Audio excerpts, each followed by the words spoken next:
आसिम मुनीर साहब गए मिस्र में, उन्होंने दौरा किया, पाकिस्तान के फील्ड मार्शल आसिम मुनीर साहब।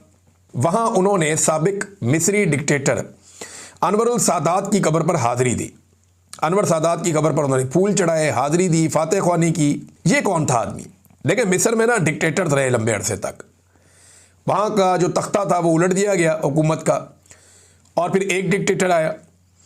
उसके बाद जमाल अब्दुल नासिर गालिबन वो दूसरा डिक्टेटर आया। फिर तीसरा डिक्टेटर जो है वो ये अनवर सादात आया। लेकिन इस शख्स ने 17 सितंबर 1978 को इसराइल को तस्लीम करने के हवाले से जो कैंप डेविड का मुआहदा था उसके ऊपर दस्तखत किए थे। और जब इस शख्स ने दस्तखत किए थे ना, उस वक्त इसने कहा था कि आज मैंने अपनी मौत के परवाने पर दस्तखत कर दिए हैं। तो चंद चीज़ें आप याद रखिएगा।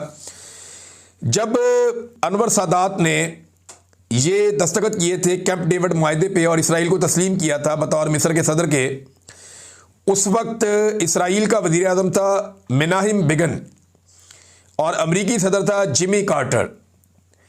तो इसराइली वज़ीर आज़म का और अनवर सादात का और जिमी कार्टर का इसमें बड़ा इंपॉर्टेंट रोल था।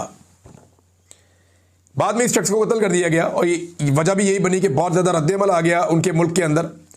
उन्होंने खुद कहा था कि आज मैंने अपनी मौत के परवाने पर दस्तखत कर दिए। अक्टूबर 1981 में मिस्री फ़ौज के ऑफिसर खालिद और उनके दूसरे 6 सिपाहियों ने इन्हें गोली मार दी और कत्ल कर दिया। और एक और इम्पॉर्टेंट चीज़, उस दौर में भी नोबेल पीस प्राइज़ बीच में आया था।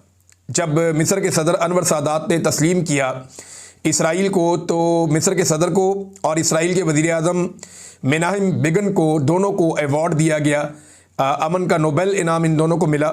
जिमी कार्टर ने ये इनाम नहीं लिया। आज भी यानी मामलात उधर ही खड़े हैं। इसराइल को तस्लीम करने की बातें हो रही हैं। सदर ट्रंप कह रहे हैं कि इस साल के आखिर तक मैं उम्मीद करता हूं कि सऊदी अरब तस्लीम कर लेगा। सऊदी अरब ने किया तो फिर पाकिस्तान भी कर लेगा। ये तो फिर कोई कसर रह नहीं जाएगी। और पाकिस्तान के अंदर तो तैयारियां मुकम्मल हैं जो मुझे दिखाई दे रहा है।